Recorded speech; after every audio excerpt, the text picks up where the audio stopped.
What's up, YouTube? It's FitzBro. Hope you've been enjoying that Delhi Sultanate build order I posted. I did get into top 100 with it, so make sure you go back, check it out. If you did not already, I'll leave a link down below.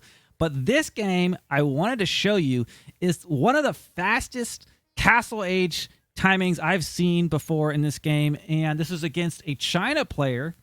And I was playing this on ladder, and he ages up around the 7-minute mark and was spamming out palace guards right away. So I wanted to examine and break down his build order for you. So if you wanted to try a strategy like this, you could give it a try. Now I will tell you pros about it. You get the castle and you could potentially try an early nest of bees or get those palace guards and start raiding early. You could also go maybe a few lancers. But the con, of course, going to be you're going to have a weaker economy. So pros and cons of this, but wanted to show you this build order. Let's take a look at it. Okay, so Silent Marauder. He's opening up. He's got 3 villagers going to his mill, 3 to his lumber camp, scout going out to do some scouting naturally here. So he's getting that initial sheep. There we go. Now he's grabbing that sheep out by the mill. He's got his Imperial Official, which he's trained. Costs 100 food, 50 gold. You know, it's a little bit different than previous patches. And he's supervising the food here. So 3 villagers on food. And he is chopping wood right now, training up some more, going out and scouting. Looks like he is going to train an additional scout here after he has, looks like 7 villagers. Yeah, 7 villagers here. He's going to train an additional scout. He's going to need a house, so let's watch him.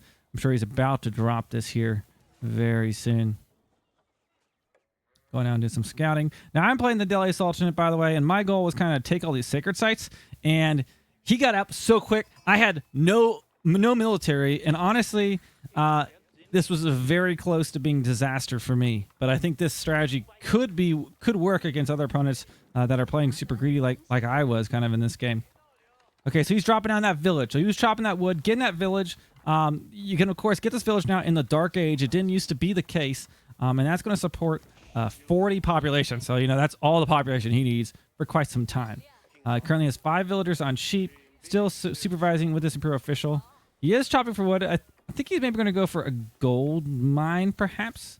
But we'll see here. I wonder if he's going for 50 wood, going for that gold mine. So very interesting. It started with 3 villagers on wood, chopped up to get that village. All new villagers have been going to food. He built that official right away. He starts supervising, and of course, got on the gold as well. There we go. He's forced to drop off, and that is what he's doing. He's sending 2 villagers on over to gold. Looks like he's going to keep 1 on wood. Now, I'm sure you can probably play with this macro a little bit, depending on what you like to do in Dark Ages China. So if you're a China main out there, leave the comment below. I don't play a ton of China myself, so that's why I'm kind of giving you the play-by-play from what I'm seeing here. 7 villagers on food right now, 2 out here on gold, and just now at the 2-minute 15 mark. Now, I'm not going to show you my side because we're just going to watch this player. Now, he is scouting, grabbing some sheep. He has 2 scouts out here going out. Continuing to put villagers on food. 8 villagers on food right now. He does have sheep. Now, one way he could improve this is it's nice to split your villagers up between these sheep if you can click them. I know they're really hard to click, but they will speed up your gather rate if you don't have all your villagers bumping in around 1 sheep. Okay. He's got 2 villagers on that gold. He's got that. I'm going to speed this up just a little bit here. He's left that 1 villager on wood still, as you see. Okay, so he's going to be aging up here just momentarily. He needs a little bit more gold, which he might gather. There we go. Okay, so he's going to age up 3-minute 30-second. So you could probably get a faster Dark Age timing, I would just imagine. But watch what he does next. Let's pay attention. So he's building this Imperial Academy nice and close, makes the nearby buildings generate 100% tax gold. So I think he's going to use that to maximize the gold he's bringing in. And I think he's just going to stay on food and gold because he's going, like I said, straight to Castle Age. A lot of players, at least in my case, I'm nervous to push China at all in the feudal age because they typically have a Barbican at home. They typically might have 2 town centers. It's usually really hard to push in. So I usually really don't mess with China a lot in feudal age, which is how he's able to get away with just going full greed. Of course, my goal as Delhi was to take all these sacred sites.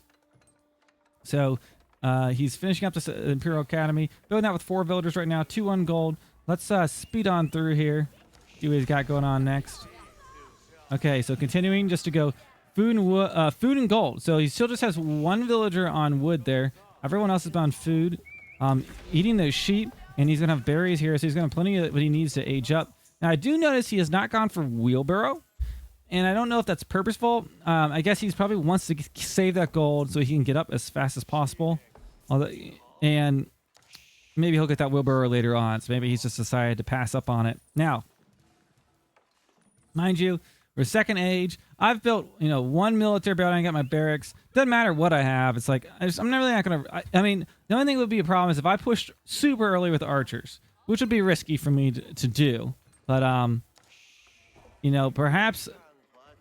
I ran by his base and was like, he's obviously just turtling up. I'm just going to focus on getting these sacred sites. Okay, now he does have a villager idle here on sheep, so you got to be careful. And I think he hasn't seen that, but he could split that out. So he's going to be clicking up here. So it's just essentially been 5 villagers on gold. Every other villager has been on food up to now. 15 villagers on food at the moment. So he is now building his first military building of barracks. Now, this one villager chopped all this wood. Hero villager. And now at 6 minutes, 40 seconds, he has enough to click up. And he is building his clock tower on the front line. I mean, that's insane timing. And look, I mean... I haven't even... Has my Sanctity even finished it yet? My Sanctity is not even halfway done yet. It's like, I'm trying to take some map control. But, now, the biggest issue, he's going to be an H3.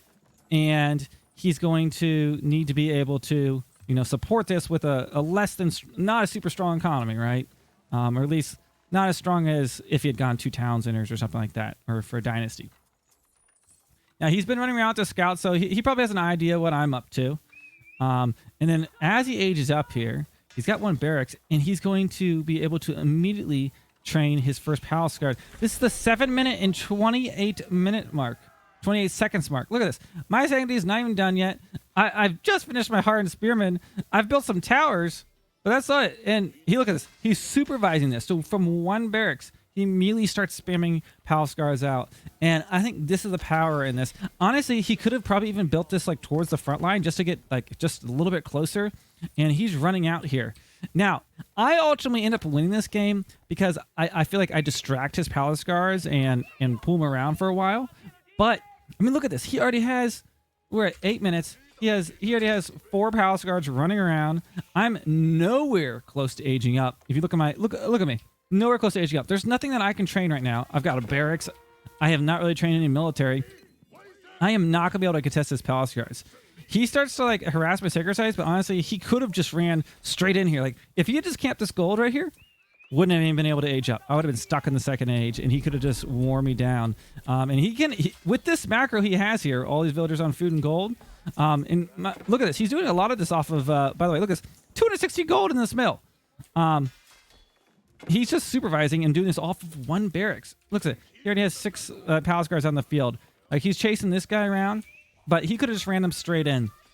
So, I thought this was a really interesting strategy. When I saw my opponent hit the castle age so early, I was like, oh shit. And I panicked. I was like, oh, this guy obviously has his build order down. This has to be something he's practiced. And I'm sure there's ways you could improve upon it. But, I mean, imagine if he had saved up here and got like one nest of bees and some palace guards around it. I know it's expensive, but I don't really have any way to kill a nest of bee in the feudal age, right? I mean, where I am right now, I mean, I don't have any horsemen at the moment.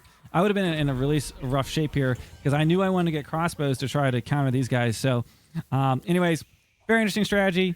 Let me know if you like it, if you're a China player, how you might improve upon it, and go give it a try on ladder. But just don't castle rush me. Anyways, guys, thanks for watching. Check out the deli guide that I posted just yesterday. And like, subscribe. I'm trying to get to 10K subscribers on YouTube, and we're almost there.